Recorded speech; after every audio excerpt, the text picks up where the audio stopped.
आज हम स्टार्ट करने वाले हैं क्लास 12 के फिजिक्स का चैप्टर 1 का नेक्स्ट पार्ट। इससे फर्स्ट पार्ट में हम लोगों ने क्या पढ़ा है? इसके फर्स्ट पार्ट में हम लोगों ने पढ़ा है स्थैतिक विद्युत या स्थिर विद्युत, फिर पढ़ा है आवेशों का संरक्षण, विद्युत आवेश, और तीसरा हम लोगों ने पढ़ा था उसमें आवेशों का क्वांटीकरण। ये चीज हमने पढ़ा था। इससे कुछ न्यूमेरिकल से बनते हैं। हम फर्स्ट चैप्टर का जो न्यूमेरिकल उसका अलग से एक वीडियो बनाएंगे, तो न्यूमेरिकल अलग रखेंगे, अभी सिर्फ थ्योरी अंत में देखते हैं अपन। तो आज का जो हमारा टॉपिक है वो है कूलॉम का नियम। कूलॉम का नियम हम लोगों ने 10th में भी पढ़ा था, उसी तरीके से है। तो ये स्टार्ट करते हैं कूलॉम का नियम क्या चीज है। तो इसके सबसे पहले हम यहाँ पे ले लेते हैं दो बिंदु आवेश A और B। मान लेते हैं दोनों पे आवेश है Q1 और Q2। दोनों के बीच की दूरी जो है वो R है। आवेश प्लस माइनस अभी नहीं रखा है, वो कुछ भी हो सकते हैं। तो उनके अकॉर्डिंग उसमें आकर्षण भी होगा, प्रतिकर्षण भी होगा, जो हमने लास्ट वीडियो में समझा दिया था क्या आकर्षण होगा कब प्रतिकर्षण होगा। ठीक है, तो कूलॉम का नियम क्या कहता है बेसिकली? तो किन्हीं दो बिंदु आवेशों या फिर सिर्फ आवेशों हो सकते हैं, किन्हीं दो आवेशों के मध्य लगने वाला आकर्षण या प्रतिकर्षण बल। ठीक है, किन्हीं दो आवेशों के मध्य लगने वाला आकर्षण या प्रतिकर्षण बल उनके आवेशों के गुणनफल के, या भी कह सकते हैं उनके आवेशों के परिमाणों के गुणनफल के, उनके आवेशों के परिमाणों के गुणनफल के समानुपाती होता है, तथा उनके बीच की दूरी क्या है? R। बीच की दूरी के वर्ग के व्युत्क्रमानुपाती, मतलब बटे में होना चाहिए। ठीक है, तो स्टेटमेंट में लिख देता हूं एक बार कि किन्हीं दो आवेशों के मध्य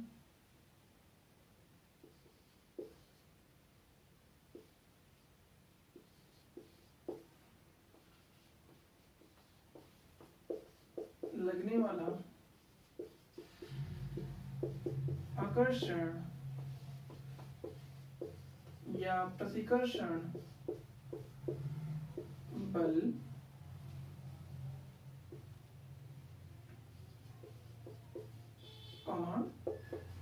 आवेशों के परिमाणों के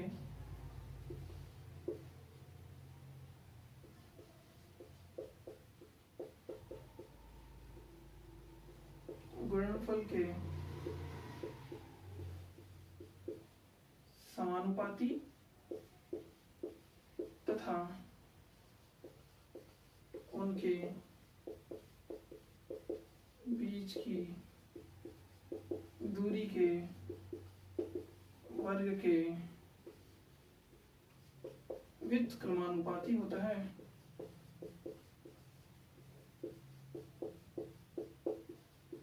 तो स्टेटमेंट है, एक स्टेटमेंट यहां तक, एक यहां तक, दो स्टेटमेंट बनते हैं इसके।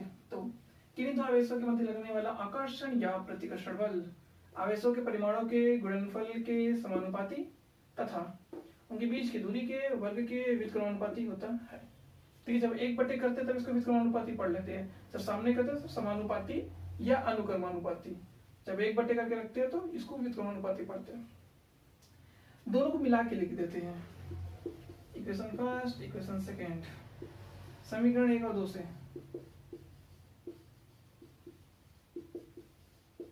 समीकरण 1 और 2 से करेंगे तो लेफ्ट साइड में एफ ही है, एक ही एफ लिख दिए, देन प्रोपोर्शनल ये है Q1 Q2 इनटू, ऐसे लोग तो भी इनटू ही है, नीचे अब बटे में ये R स्क्वायर, तो बटे में R स्क्वायर। ये आ गया कूलॉम के नियम से। ठीक है, अब इसी को एक साथ यहाँ पे लिखा गया है, किन्हीं दो आवेशों के मध्य लगने वाला आकर्षण या प्रतिकर्षण बल उन आवेशों के गुणनफल के समानुपाती तथा उनके बीच की दूरी के वर्ग के व्युत्क्रमानुपाती होता है। तो ये था डेफिनेशन इसका। देन प्रोपोर्शनल का साइन हटेगा इसमें से, तो एक कांस्टेंट आता है F equal to K Q1 Q2 R square.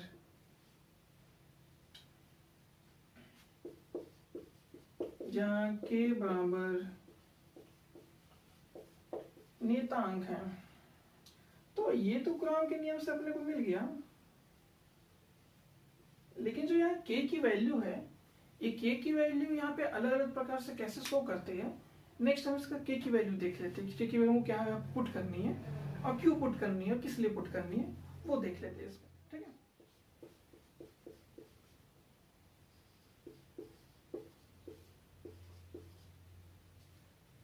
तो ये जो हमारा फॉर्मूला आया था F इक्वल टू के Q1 Q2 by are square, तो इसमें k की वैल्यू किस प्रकार से चेंज कर सकते हैं अपन वो देखते हैं। k कांस्टेंट तो किस प्रकार से डिपेंड करेगा वो, पहला जब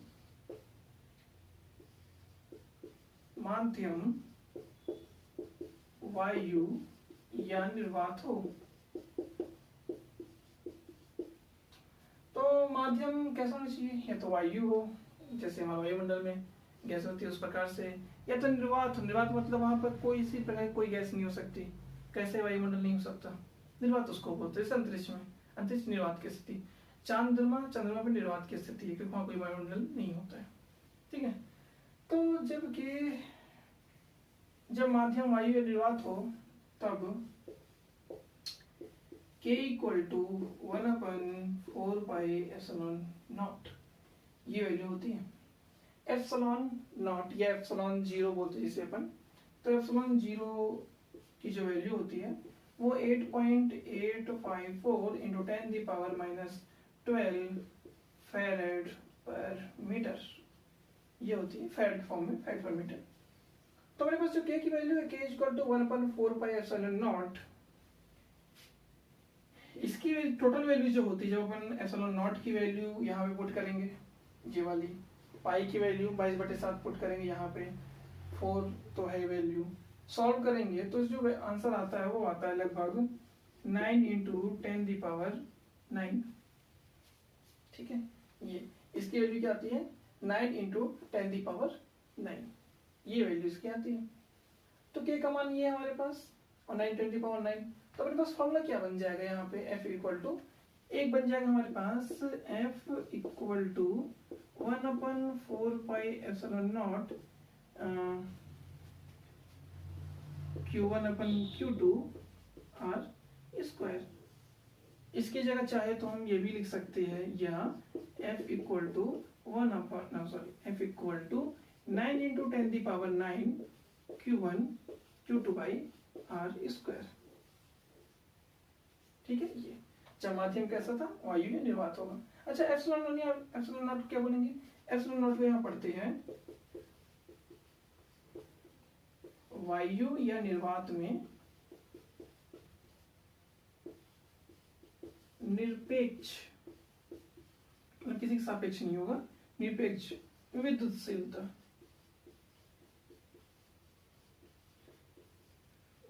तो ये एप्सिलॉन नॉट को पढ़ते हैं, ठीक है। पहला कॉन्सेप्ट था जब वायु या निर्वात माध्यम होगा तब ऐसा होगा, जो प्रैक्टिकल हम कर रहे हैं, जो आवेश हमारा है वो वायु या निर्वात की उपस्थिति में होगा तब। अब देखते हैं दूसरी चीज, अच्छा ऐसा ही पद्धति में ना, तो इसका जो मात्रा निकलेगा भी वो न्यूटन निकलेगा, न्यूटन बल का मात्रा, तो ऊपर वाले में सेम। तो अब देखते हैं जब माध्यम या वायु या निर्वात ना होके कोई और चीज होगा तो इसके मान में क्या फर्क पड़ता है, ओके।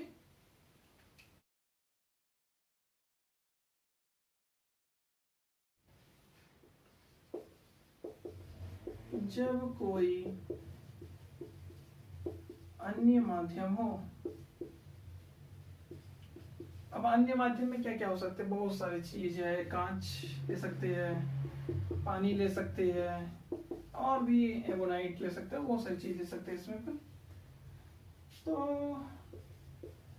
तब k equal to 1/4πε0 into 1/ε0r, जहाँ एप्सिलॉन r इक्वल टू माध्यम का परावैद्युतांक, वहां कोई अन्य माध्यम नहीं था इसलिए वो निरपेक्ष विद्युतशीलता थी यहाँ, लेकिन माध्यम का वो परावैद्युतांक होगा। अब एप्सिलॉन r माध्यम का परावैद्युतांक क्या होता है, ठीक है। तो इसको खत्म करने के बाद नेक्स्ट टॉपिक में वही डिस्कस करेंगे, माध्यम का परावैद्युतांक। इसको कंप्लीट करते हैं, k की वैल्यू पुट कर देते हैं वहां, तो F equal to 1/4πε0 epsilon r, दोनों एक साथ है, ε0 epsilon r q1 q2 by r square. तो f का कुछ ये फॉर्मूला बनता है। तो नेक्स्ट हम देखते समझ लेते हैं कि परावैद्युतांक होता क्या है, क्या इसका यूजेस है। ठीक है, तो देखते हैं। तो हमारा ये टॉपिक खत्म हुआ कूलाम का नियम। ठीक है, इसमें हम लोगों ने फॉर्मूला देख लिया बकायदा किस प्रकार से कूलाम का नियम होता है, इसका डेरिवेशन छोटे से बनता है, वो हम लोगों ने इसमें देख लिया। ठीक है, नेक्स्ट हम समझ लेते हैं कि परावैद्युतांक क्या होता है। तो जो फिजिक्स के फॉर्म में इसका डेफिनेशन क्या वो समझ लेते हैं, फिर केमिस्ट्री में इसको अलग से पढ़ लेंगे। परावैद्युतांक तो जो हमारा पहला एक कूलाम के नियम में फॉर्मूला बना था वो क्या बना था, first F equal to 1/4πε0 into q1/q2 r square, ये इक्वेशन बना था। ठीक है, नेक्स्ट हमारा जब k की हम वैल्यू, ये कब था, जब वायु या निर्वात में था, ये वायु या निर्वात में। ठीक है, नेक्स्ट जब अन्य कोई माध्यम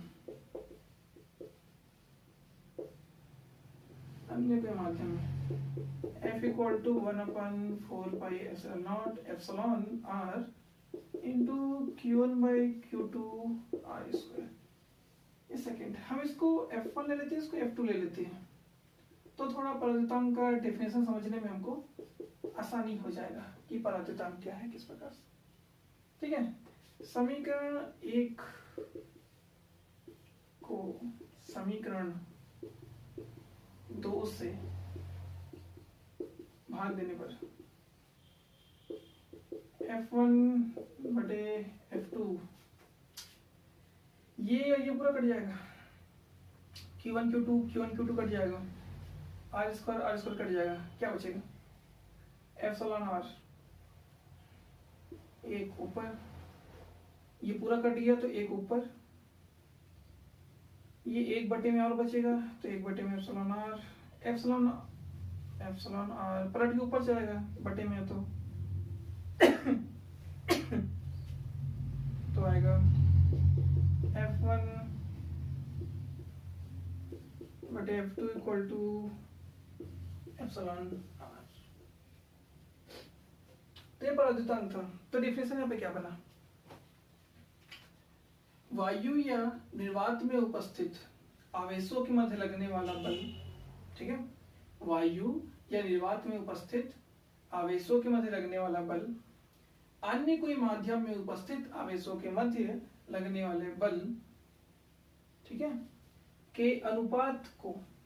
ठीक है, डेफिनेशन फिर से समझना, वायु या निर्वात की उपस्थिति में किन्हीं दो आवेशों के मध्य लगने वाला बल अन्य कोई माध्यम की उपस्थिति में आवेशों के मध्य लगने वाले बल के अनुपात को, ये अनुपात है, अनुपात को परावैद्युतांक कहते हैं। सिंपल डेफिनेशन इसका। ठीक है, तो परावैद्युतांक से फर्क क्या पड़ता है यहाँ पे, ये देखते हैं।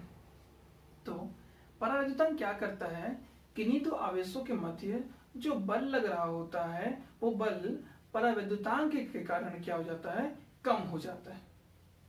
ठीक है, जैसे पानी का परावैद्युतांक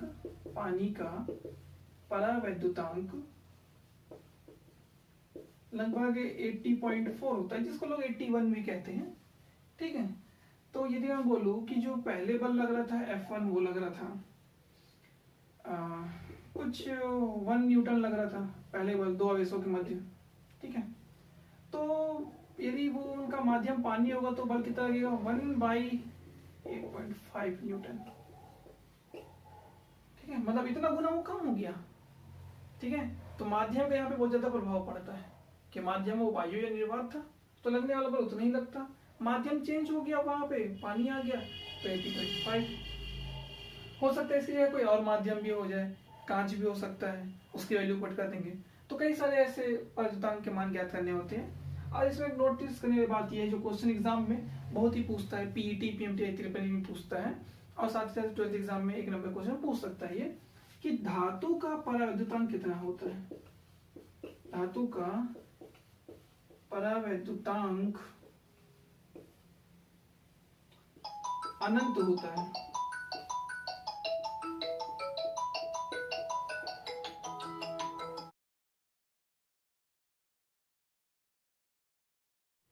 तो ये देखा हम लोगों ने कि परावैद्युतांक क्या होता है, डाइलेक्ट्रिक कांस्टेंट। ठीक है, इसके बारे में समझ लिया। एक फोटो में मैं कुछ कितने सारे डाइलेक्ट्रिक कांस्टेंट की वैल्यू है वो शो करता हूँ, आप लोग उसको नोट कर लीजिएगा तो आसानी पड़ेगा उसमें से। ठीक है,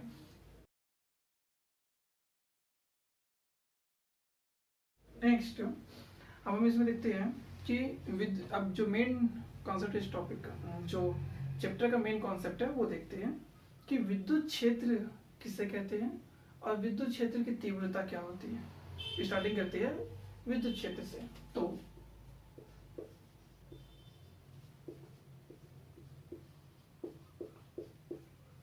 विद्युत क्षेत्र, तो इस टॉपिक को देखते हैं। किसी आवेश के चारों ओर का वह क्षेत्र, किसी आवेश के चारों ओर का वह क्षेत्र जहां तक उसका प्रभाव रहता है विद्युत क्षेत्र कहलाता है। ठीक है, सिंपल डेफिनेशन, किसी आवेश के चारों ओर का वह क्षेत्र जहां तक उसका प्रभाव रहता है विद्युत क्षेत्र कहलाता है। एक सिंपल एग्जांपल समझाता हूं।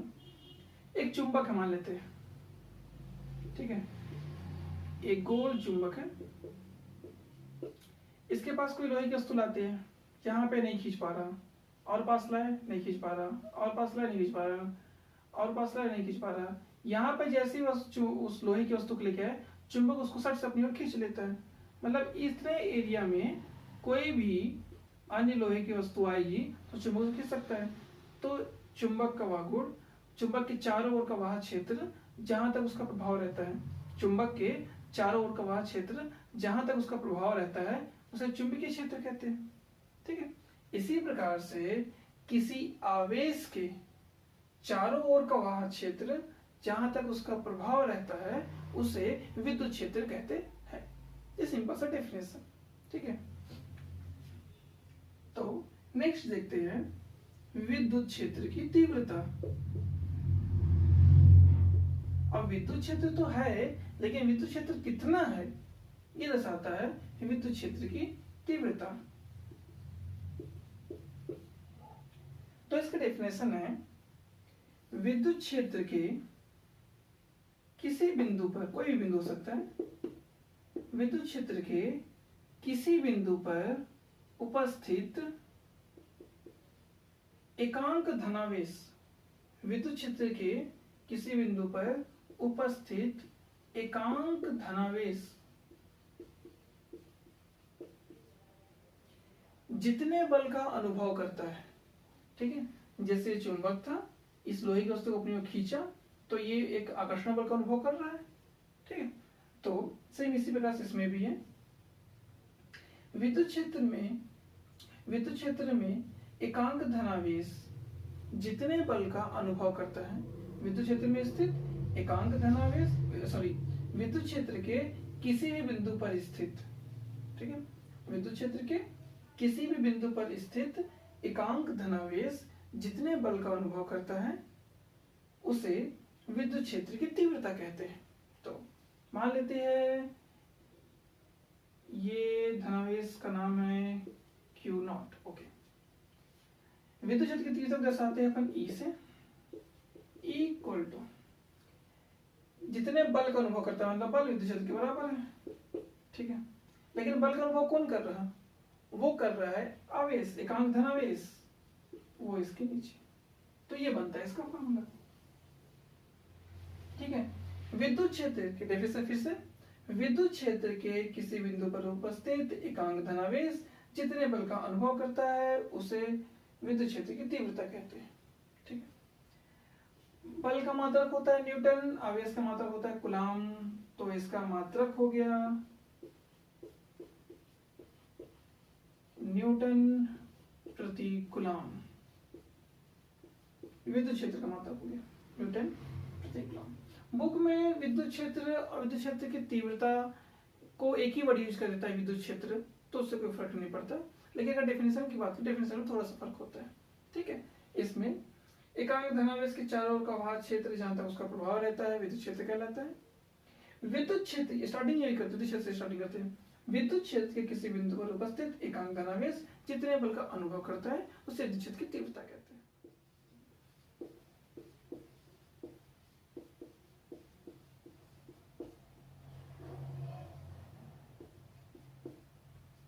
नेक्स्ट पॉइंट है विद्युत बल रेखा या विद्युत रेखा। ठीक है, तो विद्युत बल रेखा या विद्युत रेखा का डेफिनेशन क्या होता है? ठीक,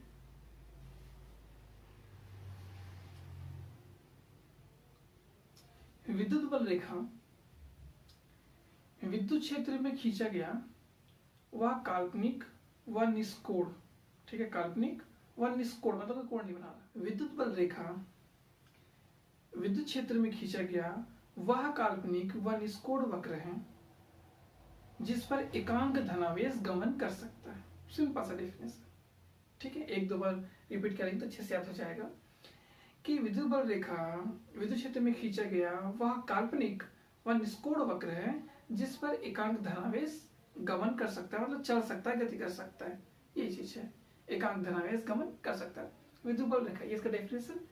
नेक्स्ट देखते हैं विद्युत बल रेखाओं के गुण। अच्छा, विद्युत बल रेखा यहाँ पे इंपॉर्टेंट क्यों है? क्योंकि हमने जो पढ़ा विद्युत क्षेत्र तो विद्युत क्षेत्र की तीव्रता कहाँ पे अधिक होती है, कहाँ पे कम होती है, हमको विद्युत बल रेखा से पता चलता है। कैसे पता चलता है? पहले से गुण पढ़ लेते हैं फिर उस चीज को देख लेते हैं। ठीक है, तो पहला पॉइंट इसका क्या है गुण में, विद्युत बल रेखा गुण में कि विद्युत बल रेखाएं धनावेश से निकलती है और ऋणावेश पर, मतलब धनावेश पर प्रारंभ होती है और ऋणावेश पर समाप्त होती है। तो धनावेश से प्रारंभ होती है और ऋणावेश पे समाप्त होती है, तो कुछ इस प्रकार से। ठीक है, सेकेंड पॉइंट क्या होता है कि विद्युत बल रेखाएं एक दूसरे को कभी नहीं काटती। ठीक है,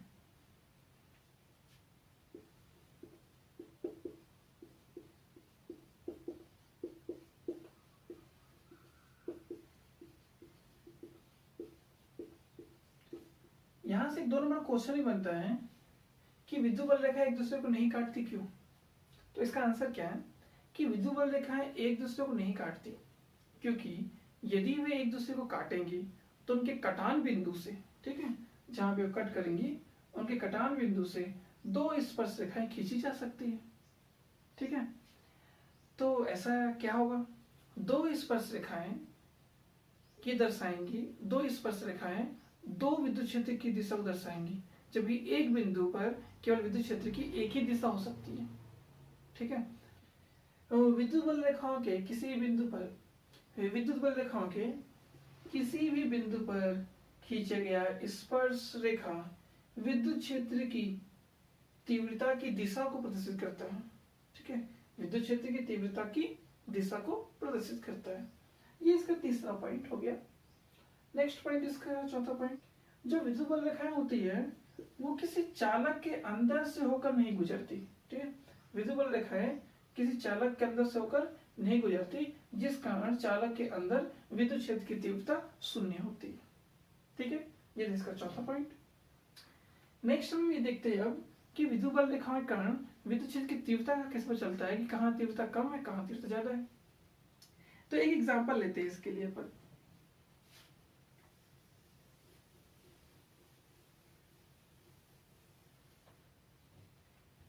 ये हमने यहाँ पे एग्जांपल लिया, एक डायग्राम बना दिया।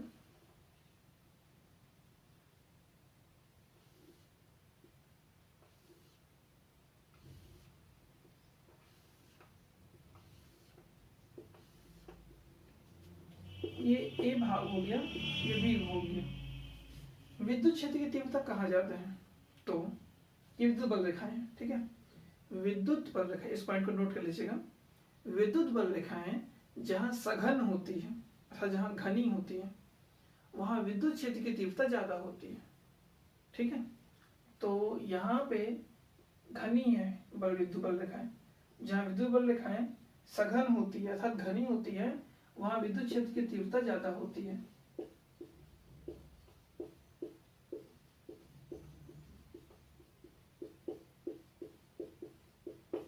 और जहाँ विद्युत बल रेखाएं विरल होती है, मतलब कम मात्रा में होती है, जो कि ये सघन था, ठीक है। विद्युत बल रेखाएं जहाँ विरल होती है वहां पे विद्युत क्षेत्र की तीव्रता कम होती है, कम होती है, ठीक है। तो ये पॉइंट हम लोगों ने देखा कि विद्युत बल रेखाएं क्या है, उनके गुण, और एक कुछ हमने एग्जाम्पल इसका देख लिया। तो नेक्स्ट टॉपिक भी हम पढ़ेंगे कि विद्युत क्षेत्र की तीव्रता की अक्षीय स्थिति, निरक्षीय स्थिति, किसी भी स्थिति, इसका बलयुग्म, आघूर्ण, और कुछ पॉइंट उसमें देखते हैं अपन, ठीक है। यदि आपको वीडियो अच्छा लगा हो तो प्लीज चैनल को लाइक करें, सब्सक्राइब करें और नोटिफिकेशन बेल को प्रेस करना ना भूलें, जिससे हमारे द्वारा अपलोड किए हुए वीडियो का आपको नोटिफिकेशन प्राप्त हो जाएगा। Thank you.